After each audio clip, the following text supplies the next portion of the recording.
cultura es un río sin final. Buenas tardes, bienvenidos y bienvenidas a otro episodio más de Ya que estamos por Univalle Online, que nos está albergando desde hace tiempo ya, y a los chicos, a toda la producción, les agradecemos por hacer posible este programa. Y tengo que saludar a mi querida amiga y colega Daniela Rangel. ¿Cómo estás? Willy Camacho, feliz de estar contigo, compartiendo esta mesa. Don Willy.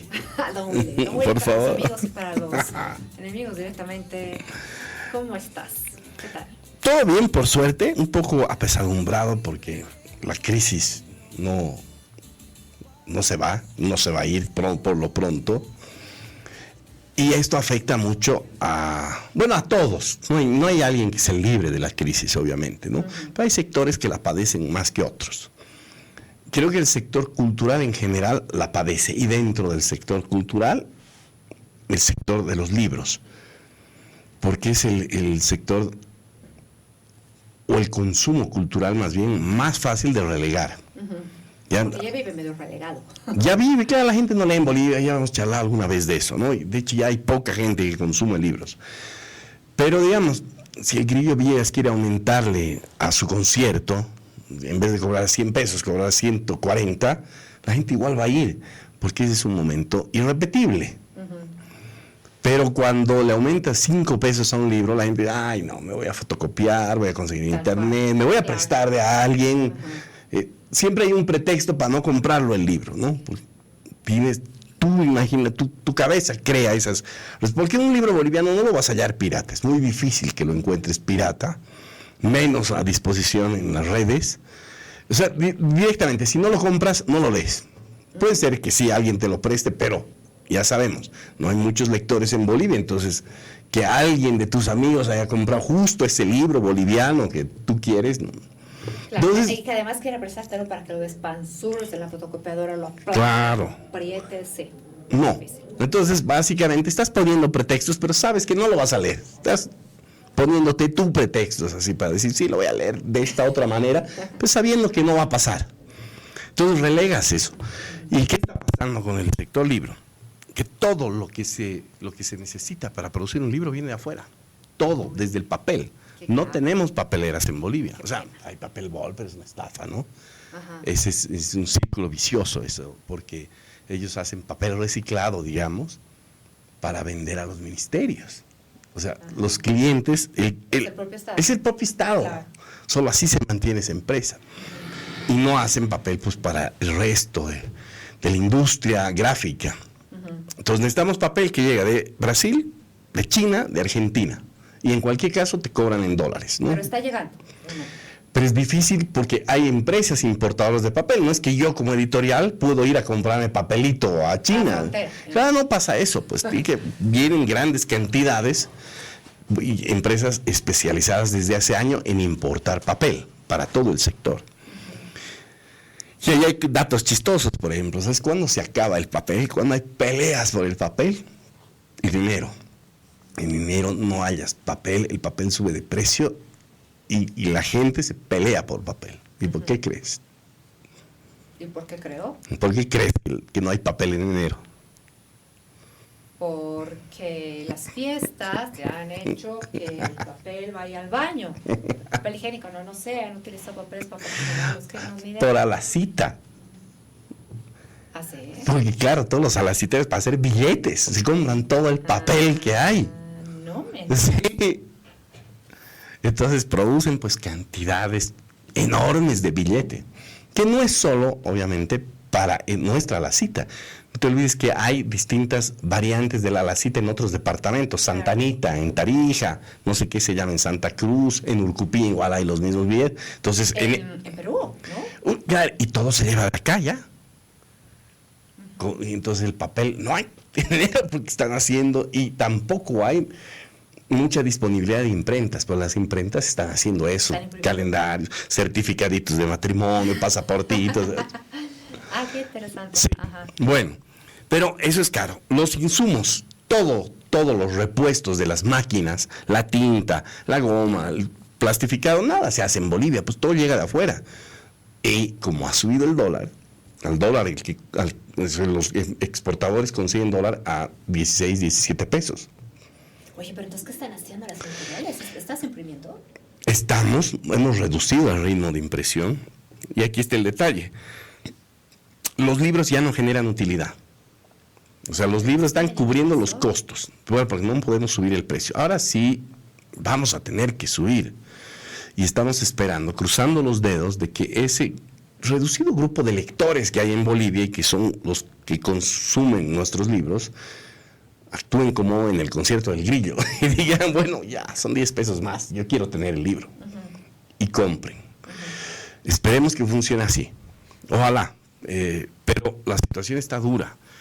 Entonces, ¿qué hemos hecho? Reducir nosotros el financiamiento de libros, porque no podemos financiar. De hecho, ya no está generando utilidad, o sea, no tenemos recursos para financiar otros libros. Entonces, muchos autores están financiando sus propias publicaciones. Claro. Lo cual implica siempre un problema. Bueno, para nosotros, por suerte, no.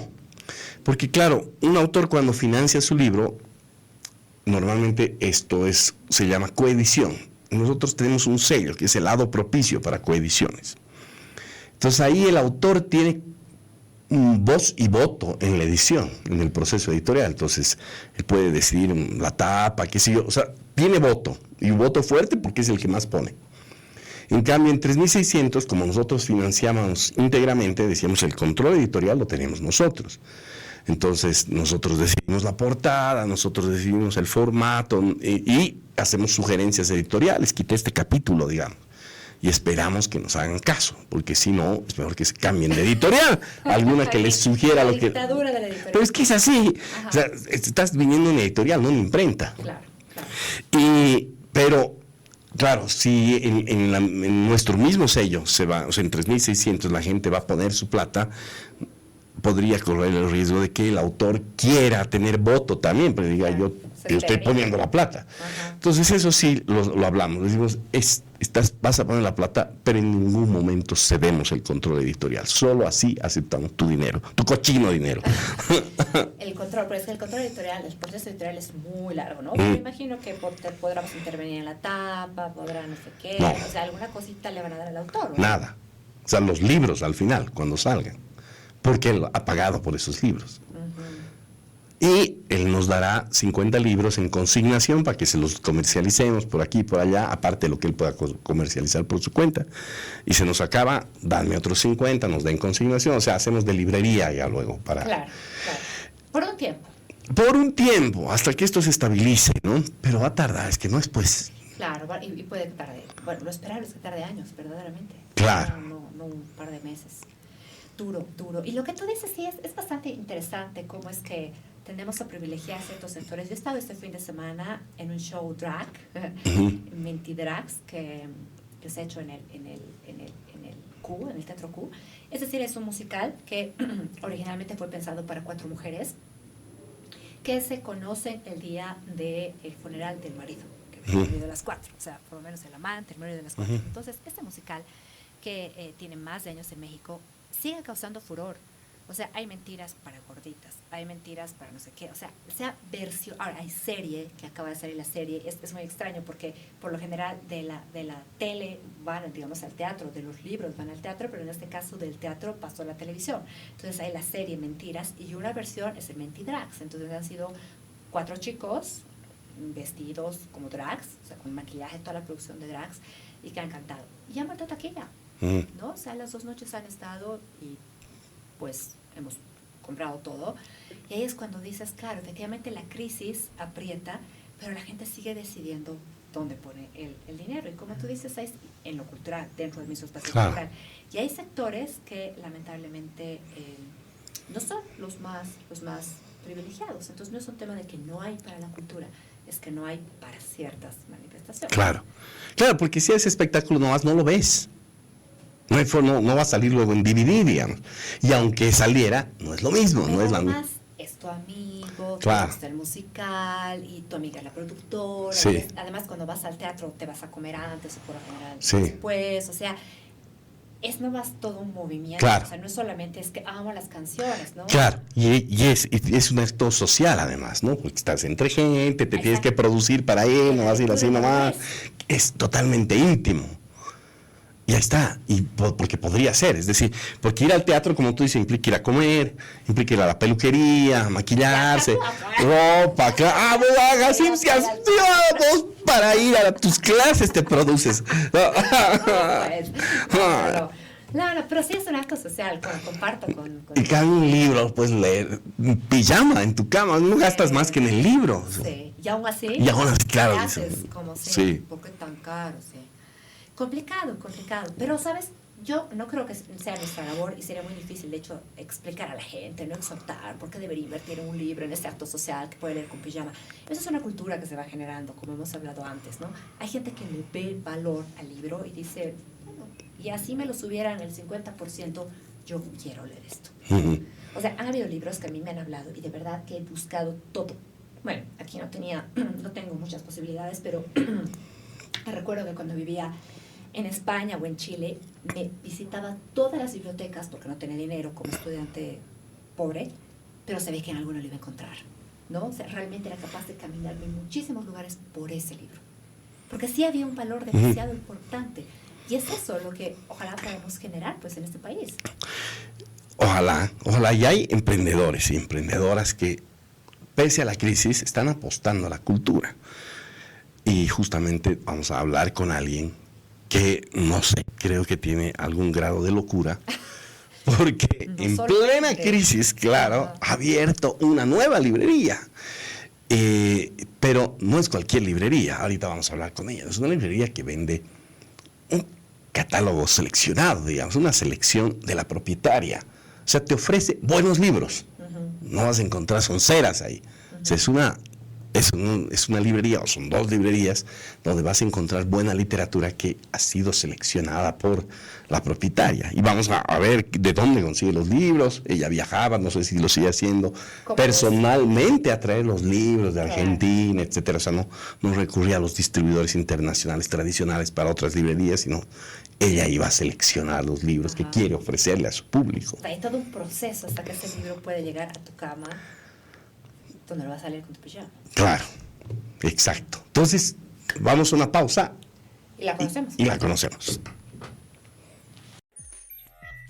Desde 2017, Comunicación y Medios Digitales en Univalle ha transformado la comunicación desde un enfoque académico, profesional e investigativo. Y aquí lo hacemos todo y avanzamos con los paradigmas del periodismo digital, inteligencia artificial generativa, hasta marketing digital y el cine en todas sus formas. Eso sería todo por el día de hoy y hasta la próxima. Univalle Online, radio y streaming son nuestras ventanas al mundo. Con grandes producciones llevamos la creatividad al siguiente nivel. En Univalle investigamos tendencias en comunicación y medios digitales, conectando tecnología, sociedad y estrategias innovadoras. Aquí no solo aprendes, creas, investigas y revolucionas la comunicación. 8 años formando licenciados en comunicación y medios digitales. Ven a Univalle y sé parte de la evolución. El comunicólogo del futuro se forma en Univalle. Porque comunicación y medios digitales es Univalle. Desde 2017, formando comunicólogos del futuro. Hoy, mi amiga Wari Casaya, creo que solo yo le digo Wari Casaya. Por eso me quedaba como, creo que no la voy a presentar bien. Wara Godoy, que es gestora cultural, y su última aventura ha sido La Audacia Libros. Y me he enterado que ha abierto una nueva librería que todavía no conozco, lamentablemente, ya iré a conocer. Pero La Audacia es un lugar entrañable. Ajá. Y ya hablaremos con ella de esto, cómo se ha metido a la venta de libros. ¿Cómo has tenido la audacia de Exacto. emprender en algo así? Que por ahí debe venir el nombre de la librería. Yo creo que sí. Total. Primero, bienvenida, Wara. Gracias por acompañarnos. Gracias a ustedes, felicidades por este espacio. Siempre es fructífero charlar, surgen nuevas ideas, se reflexiona y se remueve un poco el tablero siempre. Ajá. Y sobre la locura, finalmente, de intentar hacer cultura, hablar de la cultura y mover la cultura. Pero contanos, ¿cómo así te has aventurado a ya el terreno del libro es así, medio complicado, medio pantanoso, pero tú has dicho, voy a cruzar fronteras para traer títulos que yo creo que deberían estar acá, en La Paz. Sí, total. Creo que ha sido una cuestión en un principio muy de viaje, muy de atravesar el libro como metáfora viaje, pero también como ese desplazamiento que yo hacía para seleccionar los libritos, la gente que conoces en el camino, porque cuando viajas tienes la fortuna de conocer editores, autores, entonces también se amplía tu mundo, ¿no? Y quieres que ese mundo se amplíe también del lugar donde vienes, el lugar que habitas. Entonces creo que en ese sentido, la pandemia, o sea, el encierro que hemos tenido después de toda esa temporada, me ha ayudado a trabajar todas esas ideas, porque yo decía, bueno, claramente había renunciado a mi trabajo, o sea, había interrumpido parte de esa vida que demanda que estés, como se dice, horas culo en una oficina, o que tengas siempre la agenda mediada por siempre las instituciones, ¿no? O sea, los caprichos burocráticos, qué sé yo. Yo renuncié a todo eso el 2020 y, bueno, ha sido un espacio de profunda reflexión y dije, bueno, a partir de ahora el desacato a esas instituciones, pero también un poco reflexionar qué es lo que yo quería hacer con lo que ya sabía hacer, ¿no? Porque si uno se va a reinventar, también tiene un camino trazado, nadie viene sin el mundo, voy a hacer galletas, así, claro, sí. Que igual es riválido, ¿no? En algún punto por ahí me toca No, galletas, pero te digo, si sí. nunca lo has hecho, claro, efectivamente la necesidad puede hacerlo, ¿no? Pero como tú dices, por lo general es decir, a ver, ¿qué tengo que hacer? Sí. ¿De dónde sacamos? Y sobre todo también pensando nuevamente en ese contexto social, ¿no? O sea, yo soy muy asidua de visitar, pasear librerías o de llevar gente a librerías. O de que cuando me preguntaban cómo era la situación del libro en Bolivia, yo, claro, siempre llegaba al eslabón donde el ecosistema del libro se rompía de alguna forma en las librerías, ¿no? Porque pueden haber editores muy bien intencionados, pueden haber también autores muy ingenuos creyendo que su labor acabó terminando el último punto del libro, pero siempre habemos estos otros habitantes, ¿no? Diseñadores, traductores, libreros, etcétera. Entonces, a mí me parecía que mi rol podía ser interesante en ese sentido. Y también por las puertas del comercio online que se han abierto en esa época. O sea, no es que no existían antes, pero quiero decir, a partir de eso se han profundizado. Y hoy por hoy yo creo que la bibliodiversidad está muchas veces en grupos de WhatsApp, ¿no? Donde los libreros que no tienen espacios físicos apuestan por eso, catálogos curados, como te decía Willy, selecciones a veces personales o a veces caprichosas del contexto, ¿no? Porque los libros de segunda mano también, ahora que yo estoy entrando en ese mundo, trabajamos en función de lo que te encuentres, ¿no? Claro. Y eso va en función de alguien que sabe decidir trasladar y te quiere vender sus libros, o alguien que se muere y la familia se quiere deshacer de los libros, o alguien que ya sobrepasó, digamos, el límite de lo que puede permitirse en casa y igual quiere deshacerse de los libros. Es un reciclaje. Qué interesante. O sea, que más o menos hay un sector que está a la casa de señores que están por fallecer. Sí.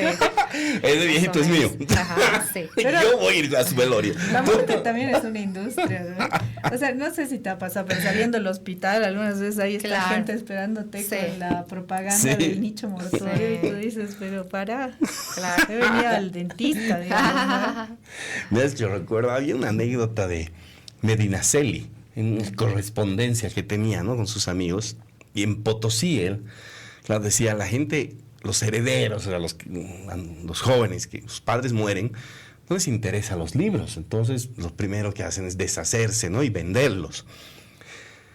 Y él cuenta en su carta, hoy tuve suerte, fui y me compré 2 arrobas de novela, 3 kilos, porque es que en saquillos los libros y los pesaban nomás, no importaba los títulos, vendían como papel los libros. Claro. Entonces él cuenta eso, me compré 2 arrobas de novela, 3 kilos de poesía.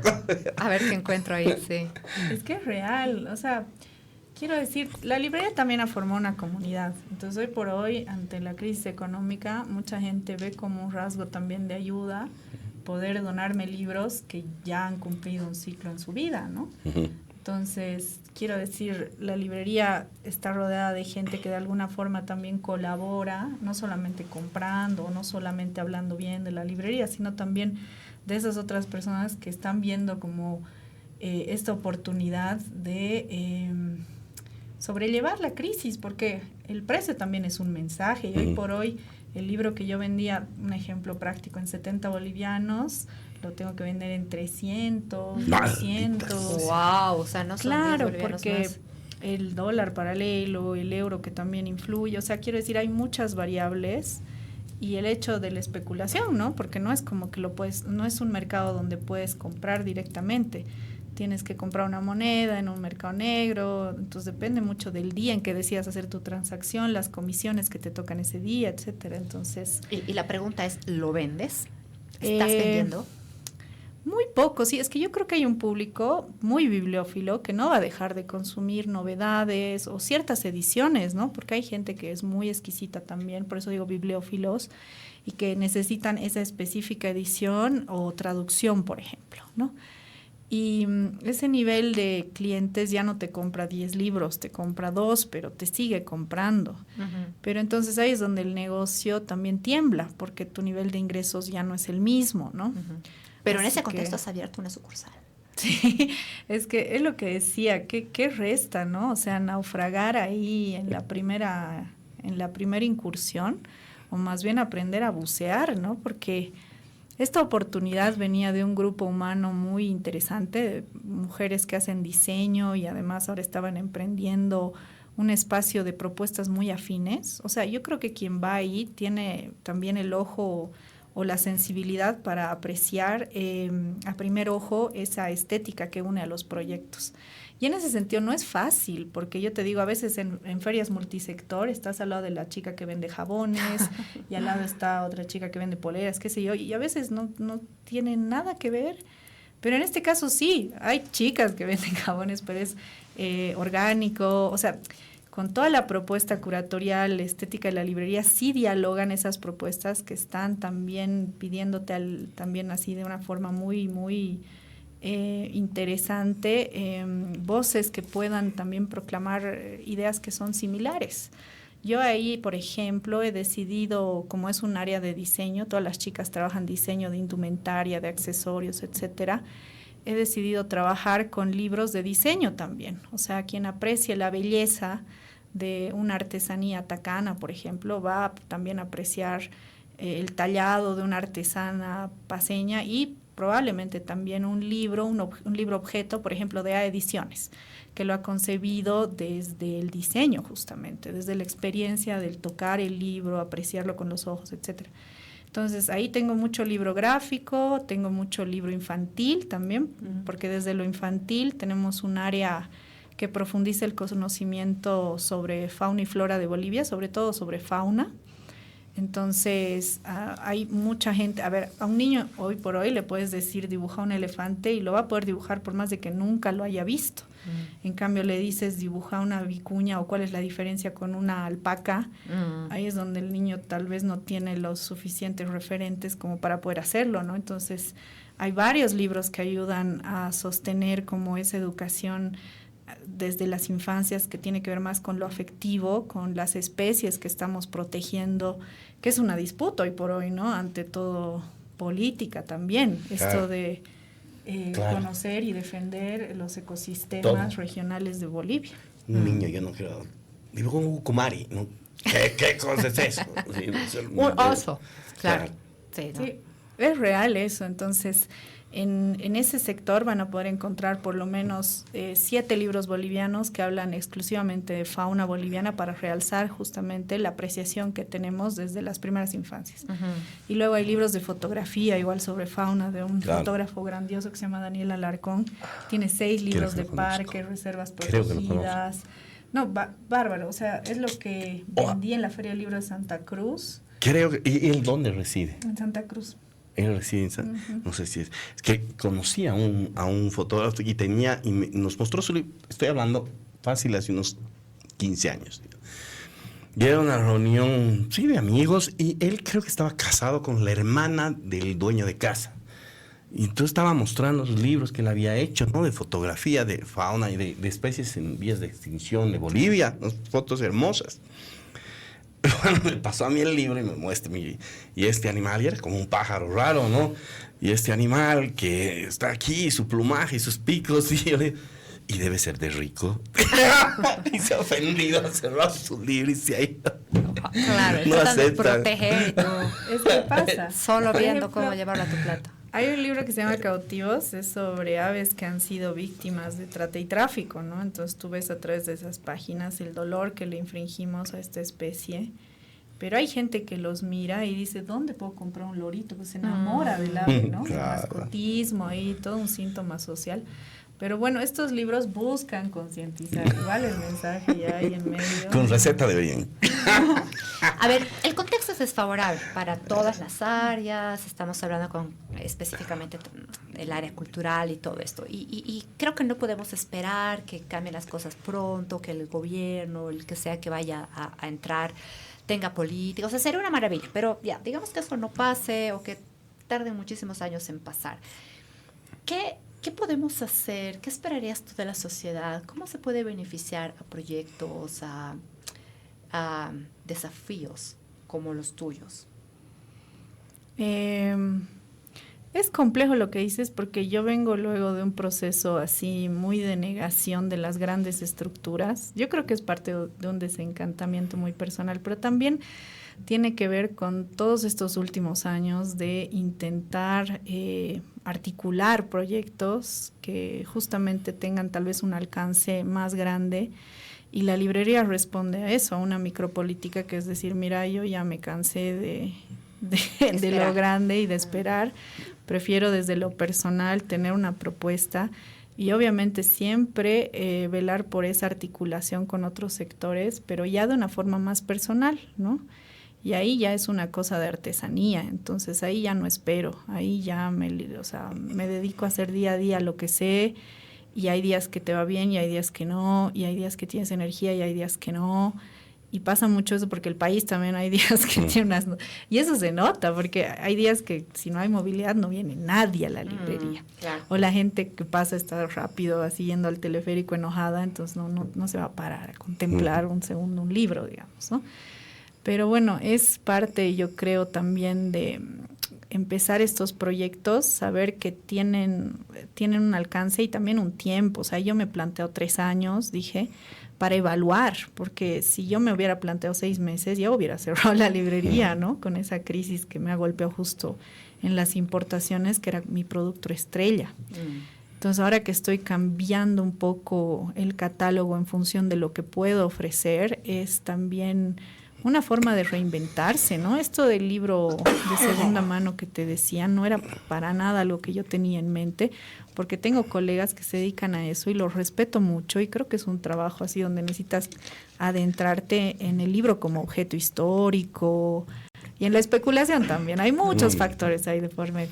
Y yo decía, no, pues los admiro de lejos, pero ahora como que yo estoy más ahí del lado de aprendizaje, entonces digo, bueno, hay mucha gente que disfruta de eso porque, qué sé yo, o el libro le recuerda a su infancia, o esa edición ya es difícil de conseguir, entonces es como un tesoro en su biblioteca, o es un tipo de lector nuevo para mí, porque hasta ahora yo tenía un lector más comprometido con lecturas políticas o literatura boliviana más de novedad, digamos, últimas ediciones, qué sé yo.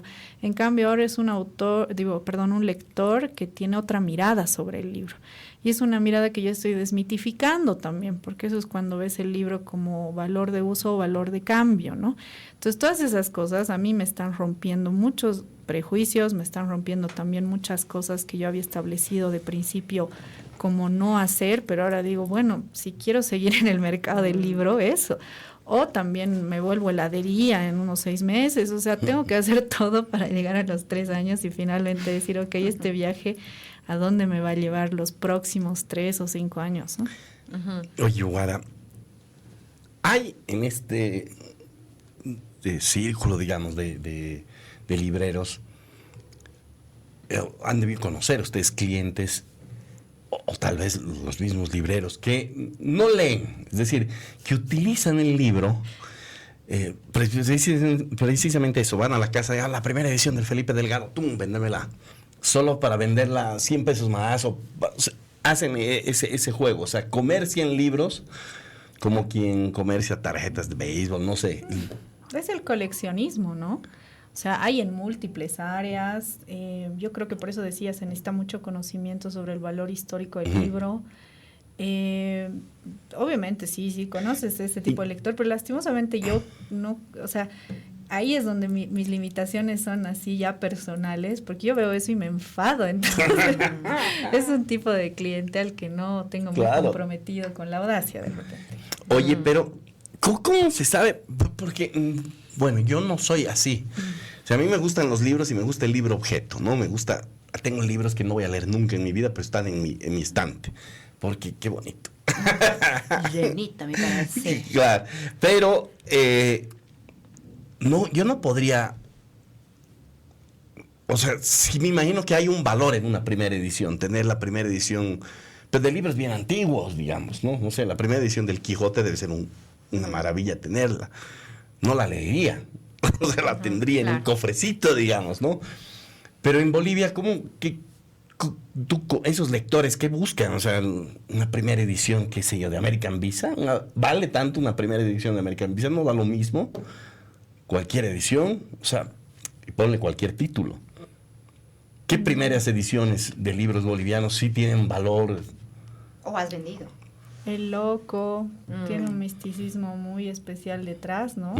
Desde el propio Borda hasta sus lectores, o no lectores, como decimos ahora, que es gente que los busca tener, o El Pez de Oro de Gamaliel Turata. O sea, hay múltiples ediciones que yo te digo, sí tienen ese nivel de culto, pero yo creo que es porque sí pertenecen a un tipo de librero más dedicado como en un anticuario, ¿no? Al valor justamente de cambio. O sea, la transacción de este libro es tanto. Ahora, el valor histórico que uno le da va en función del discurso que alimenta esas místicas, ¿no? O sea, por ejemplo, Recacochea, tengo segunda manos, pero no es que se venden precisamente más caros. Pero, por ejemplo, sí importa si Recacochea lo ha firmado. ¿Ah, sí? ¿En serio? Claro. Aunque no sea tu nombre, o sea, que diga para mi amigo Juan José. Sí, y de ahí puede servir igual para alimentar chismografía, ¿no? Porque es a quién se lo ha firmado, en qué términos se lo ha firmado. ¿Y por qué este Juan José lo ha regalado? Sí, yo pensé que eso no valía en Bolivia, o sea, que igual vale. Total, o sea, está bien que haga firmar, porque yo decía en chiste eso, fírmamelo porque va a valer harto cuando mueras, pero era mi chiste. Y cuando a ti te compren, con mi firma tanto más. Total, no, es verdad, y son cosas que a mí me parecían como meras anécdotas del libro, pero de verdad pueden llegar a encarecerlo. Yo voy a generar problemas en el futuro, porque he firmado con distintas firmas. A propósito, un día se van a encontrar, mira, me la firma. No puede ser porque a mí me la firmó con esta es la firma. No, esta es la firma. Entonces, tu López Ollano. Entonces, algún rato, cuando yo muera, habrá disputas. Sí. Por la legitimidad. Claro, ¿cuál es la firma original? Sí. Por ahí una tesis después, ¿no? Para descubrir así. De aquí a 100 años. Me parece un proyecto lindo, desafiante, audaz, ¿no? Sí. Realmente. Y yo creo que sí, como estás buscando, van a ir saliendo otras posibilidades para que se vaya manteniendo, ¿no? Entender la cultura de una forma más integral, libros y otro tipo de expresión. No sé, me parece un respiro que en este tiempo, donde podemos decir que eso hay que dejarse de lado, hay alguien que todavía confía. Bueno, y no eres la única, obviamente, hay todo un sector, ¿no?, que confía en esto. Y la idea de la pregunta que te hacía de espacios como este es decir eso, ¿no? Que no vamos a esperar nada del Estado. No es el momento y por ahí ni siquiera cuando lo era podíamos hacer. Pero hay algo que podemos hacer entre nosotros porque finalmente nos necesitamos. Tú necesitas compradores, ¿no? Los compradores necesitan espacios o necesitan libros un poco más económicos a los cuales puedan acceder. Entonces, desde esa perspectiva es que te decía ¿qué se necesita? ¿Qué se puede hacer? Y entiendo que no tengas la respuesta ahora, pero creo que es lindo pensar cómo salvarnos, ¿no? Cómo salvarnos como industria, como un espacio cultural que tiene que moverse y tiene que sobrevivir. Hay gente que vive de esto y todos necesitamos esto para vivir también. Claro. O sea, el primer planteamiento de la librería es accesibilizar los libros. Entonces, yo recuerdo que con esto tenía mucho problema porque hay gente que descreía y me decía, no, es que entonces tú quieres una biblioteca pública, no quieres una librería, porque para librería tienes que vivir de la venta de libros. Y yo creo que se puede mantener siempre formatos híbridos, más amigables, se puede vivir de la cadena, en la cadena del libro, eso es algo que estoy aprendiendo a ver cómo funciona, pero además quiero decir, todo esto es un movimiento a nivel global, o sea, la irrupción de Amazon y cómo ha perjudicado a las librerías de barrio, por ejemplo, pero cómo eso beneficia también al lector, claro. O sea, logra que más gente compre libros, porque una cosa es leer y otra cosa es comprar libros, ¿no? Entonces, como yo estoy en el mercado de vender libros, entonces puedo hablarte de esa venta, de la concreción de la venta. Entonces, es bien interesante responder eso desde Bolivia, que también tiene sus limitaciones y también tiene sus ventajas, ¿no? Así que ese primer objetivo de accesibilizar el libro no solamente va de un tema de precios, sino también de los contenidos y cómo llegan a los públicos que tú quieres llegar. O sea, aunque te parezca una caricatura, muchas veces la gente entra a la librería y la primera frase de bienvenida es que le digo, somos una librería especializada en literatura boliviana, y se salen porque probablemente no les interese, ¿no? Ajá. Y no, por ahí no tienen tiempo, qué sé yo. Pero mucha gente, como, no te voy a decir se decepciona, pero notas como eso de, bueno, yo había venido a buscar un libro y claramente si es literatura boliviana no lo voy a encontrar acá. Entonces, ¿cómo haces o cómo entra tu empeño por divulgar cierto tipo de libros? Por ejemplo, los infantiles que muevo, a mí me interesa que ahí, por ejemplo, van más allá del catálogo boliviano, ¿no? Ahí es donde suele importar más y donde ahora es más difícil lograr una diversidad importante. Pero a mí me importaba que sean libros no sexistas o libros que acompañen el crecimiento de los niños, pero garanticen esa experiencia placentera desde la primera infancia, ¿no? Que no sea el libro como algo, o sea, que se impone y algo que es rígido y algo que es una cosa que no te invita a tocar, a mirar con ese placer. Y es bien curioso porque muchas veces ese libro puede existir, pero ¿cómo logras que la persona toque el libro? Me pasa mucho en ferias y me pasa mucho en la librería que la gente se niega a tocarlo. Y yo digo, pues si no lo abres, no lo miras, no lo vas a poder disfrutar. Y disfrutar no significa comprar, ¿no?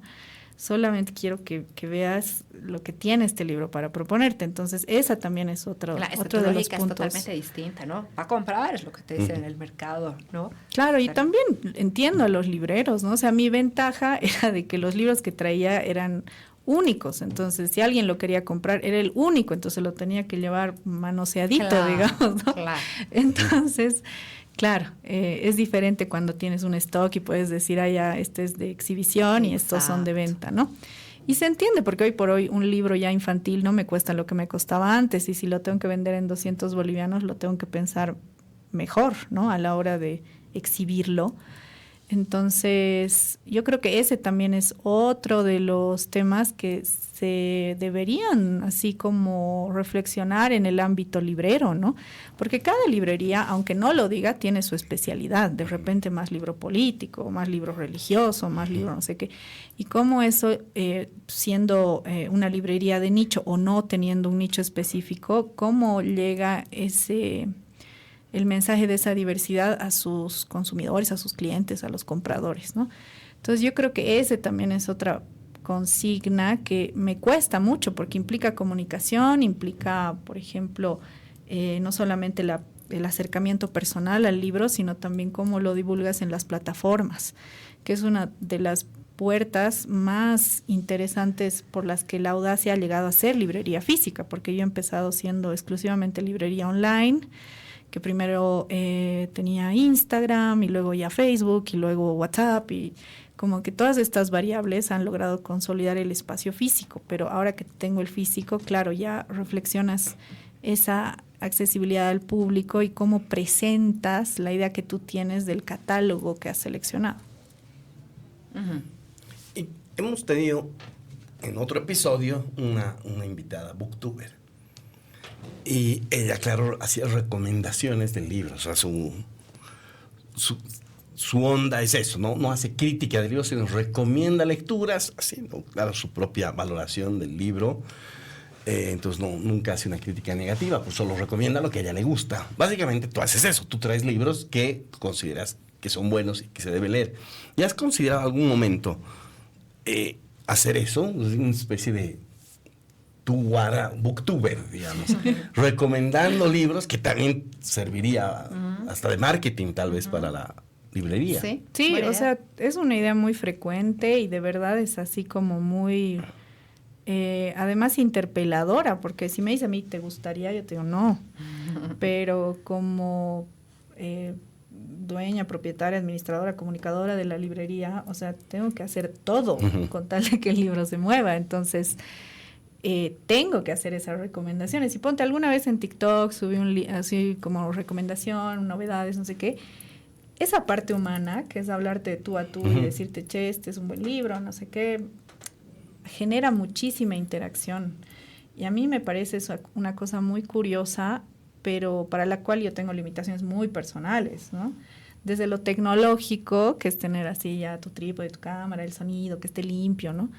Hasta las cuestiones así más conceptuales, porque yo creo que también hay mucha rigidez de mi parte, no, es que aquí debería decir otra cosa, debería, por ejemplo, esta persona disfruta haciendo recomendaciones, yo sufro, pero cuando es en persona tiende a ser más fluido, cuando es en cámara, cuando tienes una plataforma, hay una exigencia diferente. Esa sería la idea. ¿Qué libros nos recomendarías? Que le pases a la Laura un libro para que hable. 3 libros así. Yo soy tu cliente, he entrado a la librería. Ya. Y yo no sé nada. Así te digo, quiero leer algo, no sé qué. ¿Qué me recomiendas? Este mes estoy muy conmovida por estos libros de fotografía de fauna que te comenté, porque yo conocía uno, el de retratos de familia, pero recién llegué al de anfibios, al de aves, que es cautivos, al de parques nacionales y al de aves de Bolivia. Y de verdad creo que estos libros de fotografía de Daniel Alarcón merecen llegar a mucho más público, porque no solamente se enfocan en la parte técnica fotográfica del rescate, ¿no? Para la conservación, sino que también te mueven esas fibras que hoy por hoy, yo digo, son muy interpeladoras para el momento en que estamos viviendo y estamos en ese lugar donde a los políticos solo les interesa el extractivismo puro y duro, la ampliación de la frontera agrícola y la muerte de todos estos ecosistemas, ¿no? Esos son 5 libros que entran en un combo de uno, que me encanta que la gente los mire, porque yo sé que son libros caros y son libros grandes y que por ahí se lo muestro a 100 y uno lo compra, pero es lindo que la gente tenga ese acceso para saber que existen, porque uno tiende a creer que la información está en internet muchas veces, pero esto es un material exclusivamente boliviano que no está ni en las mejores revistas de conservación, ¿no? En fotografía. Luego hay un nuevo poemario fanzine que salió de Nuevos Clásicos que me encanta, que es de Sergio Gareca y Mauro Alua, así un fanzine poemario a 4 manos.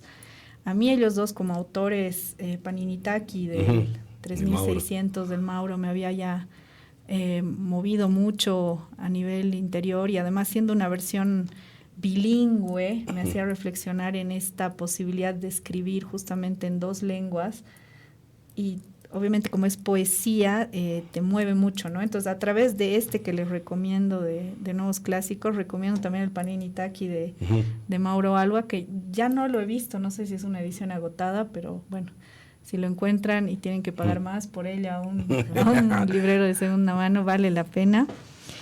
Y luego otro libro que se mueve también mucho y me gusta recomendar en librería es este librito de, se me fue ahorita el nombre, Agustina Basterrica se llama, que es Cadáver Exquisito.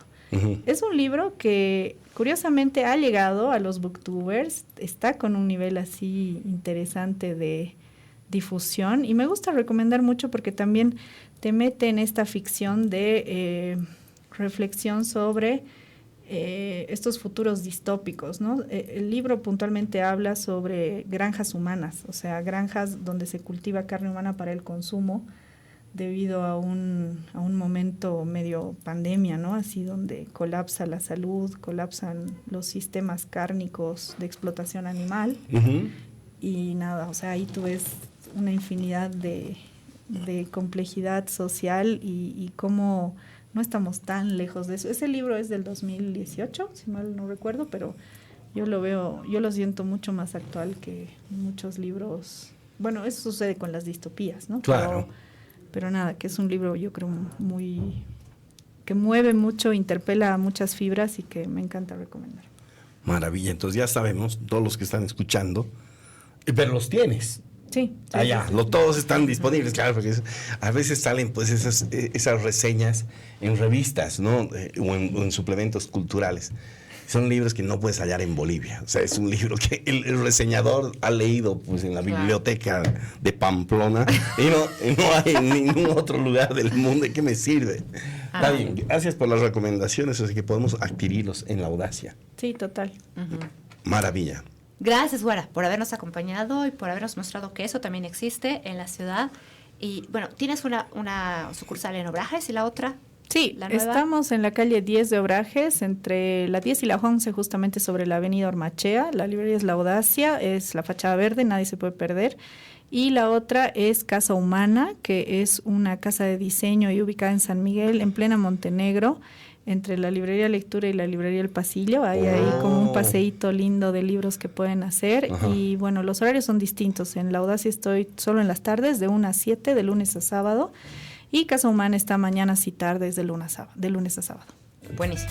Bueno, ya sabemos dónde ir. Exactamente. Muchas gracias por estar con nosotros y nos vemos la siguiente semana. Nos vemos la siguiente semana.